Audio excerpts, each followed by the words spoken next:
సింగపూర్లో జరుగుతున్న ప్రపంచ నగరాల సదస్సులో ముఖ్యమంత్రి చంద్రబాబు నాయుడు మాట్లాడుతున్నారు. ప్రత్యక్ష ప్రసారం ద్వారా చూద్దాం. A habit. If you do that, then everything is possible. That is what Singapore is doing. If all of us will do, then every place will be the most livable place. Everything is available today. Thank you. Right. Thank you. Thank you very much. Stephen? Yeah. So what makes me excited about the future is the way global talent is connecting and delivering solutions. I really think compared to 10 years ago, and we see it at Jacobs, is the way we're able to bring resources from all over the world to connect and deliver solutions locally, no matter where we are in the world. And I think that global talent combined with technology is going to really make the future very exciting for all of us. Well, I will say transparency, the first element, and of course the fact that with all the fab labs, innovators, there is a new social citizen and people responsibility to contribute to innovation, and that's the big hope. Thank you. I believe that most of the stuff have been said by my colleagues, but I would say the one thing which we see as the main element which keeps us really optimistic is the changing the mindset which we see all over the world, that no one is waiting the other to do something. Everyone is stepping in and moving ahead and doing their own part. Thank you. Thank you. I think there seems to be some consensus here that, something is moving from the ground. It's bottom up, mindsets are changing, there's technology. It's great. I hope you're optimistic. The next question, please. Good morning. My name is Sahana Singh, and I'm the editor of Asian Water magazine. So my question is for Shri Chandrababu Naidu. It's really heartening to have such a forward-looking chief minister who is so eager to bring in carbon neutrality, modern methods of water and waste management. So I'd like to appreciate that. But I'd also like to ask a question, whether you are taking any inspiration from history, the rich history and civilizational values of Andhra Pradesh. Because if you go back, we see that Andhra Pradesh was ruled by the Satavahanas, and we had great rulers like Gautami Putra Satkarni, and even your capital city is named after an ancient Indian city called Amaravati, which had beautiful structures, beautiful buildings, some of which can be seen only in British Museum today. So I would like to know if you're going to take any inspiration from the ancient Indian knowledge systems, the knowledge of architecture, environment, and traditional rainwater harvesting, for example. So I'd like to know if you would, because are we going to see another urban concrete jungle in Andhra Pradesh with ugly buildings which we see in every other part of the world? That's my question. As you rightly mentioned, we are a great legacy. Amaravati is also a sweet name. Even Amaravati in Indian mythology, it is the capital of Indra, who is the ruler of angels. That is the mythology. So I wanted to build one of the best city. To build a city, it is very difficult also. After bifurcation, I don't have resources. Then it is a mandate for me to build a capital. Then I thought, very innovative idea I gave to my people. I appealed farmers, why can't you come with a land pooling idea? You give me your land, I will develop it. After development, 25 to 30% of land I will give back to you. You will get 3-4 times better price what you are enjoying today, minimum. Then people believed me. I quoted Singapore example, and also Singapore government is supporting me. That is what I told them. Then they agreed. Then we are working in that. If you see today, ancient legacy is one, and also modernization is another. And also you have to protect nature. Here what we are doing, our friend has rightly mentioned, clean energy, solar, wind energy. It is a blessing for us. If you go for all vehicles, electrical vehicles, pollution can be controlled. And also sustainable buildings, how to go for green buildings, everything we are working. One is we are keeping modern technologies and also historical things, and I want to protect culture also. Ultimately, this city will be happiest city. We are making happiness as an index. That is how we are working. Again, happiness will come through historical things, cultural, and also so many things we have to revive again. Then only it will give happiness. Technology will give so much of advantage if you use properly. Technology, if you misuse, it is miserable for anybody. Nowadays, all youngsters we are seeing, they are adopted technology, they are addicted to technology. Then all tension, stress, all mental problems, so many things are coming. This is where we must be cautious. But if you use properly technology for all these things, it will happen wonders. My case, Amaravati, I am benchmarking one among top 5 in the world. I will be very happy. 100% we are confident we will build this city. I am assuring you, because technology is available, human resources are available, innovations are coming. Our friends are saying, same money India we are spending, benefits are not coming. If we use at most efficiently by using innovations and technologies, we can do wonders. Thank you. Thank you, Chief Minister. I think there's a question there, please. Please identify yourself. Solutions with on-demand transport. Especially we are here in Singapore, and under the leadership of the Land Transport Authority, Singapore is one of the leaders for as far as mobility is concerned. So I would like to hear the view of the panel about their views about transport in the city. Thank you. I'm going to direct it first to Bernard Charles, because I had a follow-up question when you talked of your virtual Singapore. You know, because you can visualize options for transport policies, but how do you nudge people to choose those options? Yep. And can you please try We to did answer? a very interesting simulation here with Virtual Singapore. We were asked to really look at the flow about how Louder, students Louder. how students are going to school, on which means do they use to go to school. On it, I think it was a very strong reveal for the policymaker to discover, you know, what was the path, the flow, because it helps to do multimodal optimization. In fact, we discovered quite an anecdotal story that the young generation would go to the park, so they would go the wrong way to leave, and the elder generation would go somewhere else. So multimodal transportation, it's about understanding how the city is working and how people are using this multimodal aspect. I would also like to notice that's about how it's used. There is a revolution going on in transportation on all aspects. I think the last mile delivery, for example, is going to be, we have 500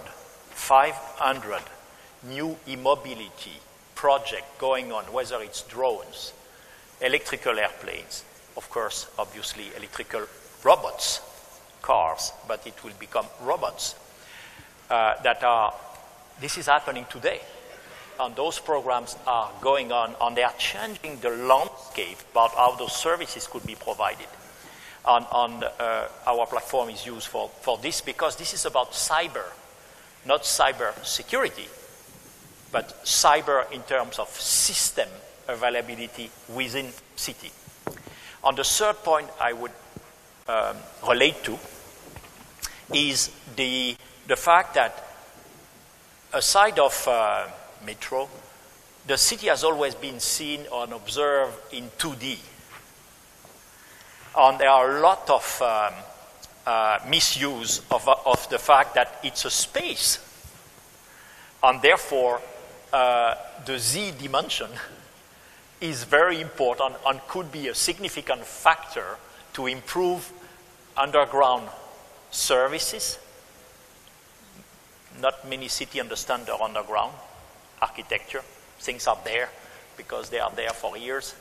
Underground could be used for many, many set of services which are not necessarily people-centric, but serving people, but not people underground. And those things are new solutions which need to be evaluated much more seriously. So how it works, new mobility equipment on robots. And the third thing is the city is a volume. The World Bank, investing in public transport is absolutely critical to make cities more inclusive and to make them cleaner.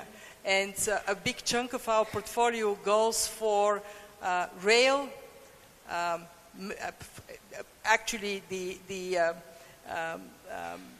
point that was made, making it possible to reach from one point to another very quickly on the basis of using big data to understand how the city actually functions. This is absolutely critical. We have to look into the future when the automobile is going to be something very different, yes. But between now and then, we have to make sure that cities function. If there is no connectivity, if there is no mobility, people don't go to jobs, they stay poor. And that is, the point you make is absolutely critical for us to integrate in the way we think of investing in cities. Oh, I'm glad to see so many questions. There's one right at the back of the room, there's one here, and there's one in the middle. I would give the floor to the right-hand side, and then the back of the room, then the third question, and I think that's it. Please. Thank you very much. Thank you very much, Chair. My question is to the Chief Minister. Can you speak up? My question is to the Chief Minister of Andhra Pradesh. Namaste, Chief Minister. I have the privilege recently to visit your state, and I've got a question about... Louder, please. Later. Okay, I had the pleasure to visit your state in Andhra Pradesh. My name is Dr. Jeremy Novak, and I'm from Southern Cross University. You touched on the renewable energy and how you are implementing solar, wind and other renewable energy sector. I would like to know, how are you building resilience with inside the community and also with inside these critical infrastructure organisations? Thank you. Did you catch the question? Yeah, little bit. And as you rightly mentioned, future is going to change, especially in developing countries. Even Gulf countries also, even Dubai, like this, these are all the countries, it is going to change with clean energy, renewable energy. In Andhra Pradesh, if you see, as on today we are procuring power at the rate of 5 rupees 50 paisa per unit. Now latest solar energy is coming, 2 rupees 70 paisa. If we do some more reforms, then it will come around 2 rupees. This is a very interesting combination. Then you can go for electrical vehicles under so many applications, how to use energy. It is a clean energy, pollution free, and also it won't generate pollution for other applications also. That is the beauty of that. We are, as on today, around 20% renewable energy. Now I am stopping total thermal, nuclear, all other energies. I am going only solar energy or wind energy. And at the same time, there is a peak load factor balancing, grid stability. That is the biggest issue. Solar will come in the morning, wind will come in the evening. How to balance all these things throughout the day, 24 hours application. That we are doing. Storage also we are going in a big way, but storage is costly. Even some people idle under solar, they are also balancing. Various applications are coming. I am confident in future storage will come, then smart power grids will come. Then automatically transmission losses will be nil, and also local power, local demand we can meet. That is the day it is going to come with smart power grids. Thank you. There was a question. I'll give right at the back first because I think they are usually missed out. There's someone at the back. Who can't see you, but Hello, hi. I'm Anupma and I'm the publisher for Water Digest magazine from India. I request a question from CM of Andhra Pradesh, Mr. Chandrababu Naidu. Sir, is our government is also planning to have new water of Singapore as a successful story, there an implementation of the same in India as well? Do you think the acceptability of the same and using of treated used water for potable purpose anytime soon in Andhra Pradesh? No, I am very happy for that question. That is how in Singapore they made an excellent product. If you see this new water in Singapore, it is a treated water. First glass Singapore PM take. Then he said, new water is not dangerous, everybody can have it. That is how it has come. Now we are going how to treat solid waste management, liquid waste management. This is the biggest area. Now people are coming forward to use this water for gardens and also for other purposes also. Now we are going waste to wealth. Everything we are thinking it is waste. From garbage, we are creating energy. That plants, we are having 7 to 8 plants. It is working very well now, coming. And also, from garbage, we are going for conversion to compost, which is useful for the fertilizer, for the fields. These various issues are coming. Water is very crucial. In future, there will be wars only on water, not on other issues. In between villages, between states, between countries, it is going to happen. But so many ways. Some countries are going desalination. In India, there is abundant water in some parts of the country. We are not using properly. Ultimately, whenever there is a necessity, people are forced to go for innovations. Even India is not exceptional for that. That stage, when it is going to come, we have to watch. I agree, Chief Minister. Is the necessity that will Yes. force adoption. Yes. Yes. There's a question in front from the Prime Minister.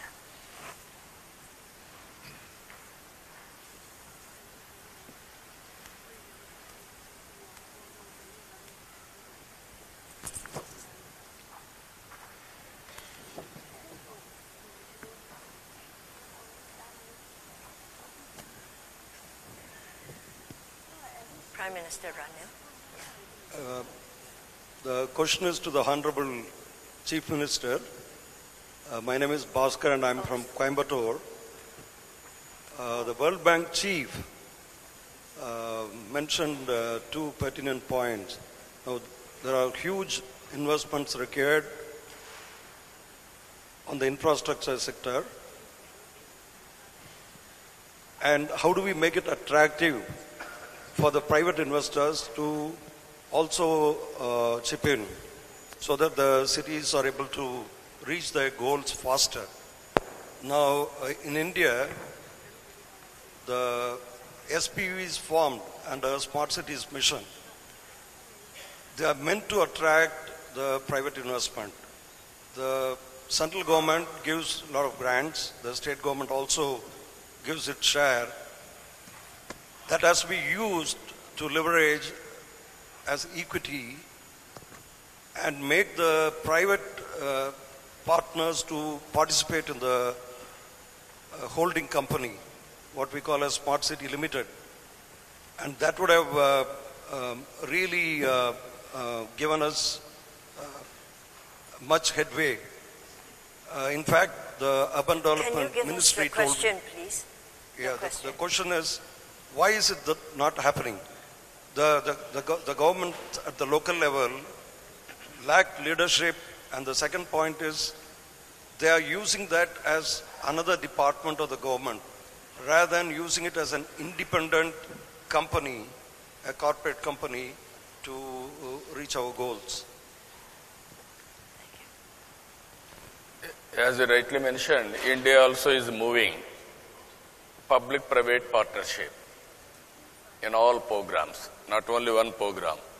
In urban area, in Amaravati for drinking water or otherwise for everything, we are going for private investment in a big way.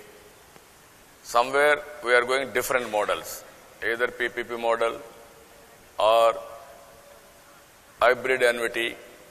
Some money will give, some money even for roads we are going same thing.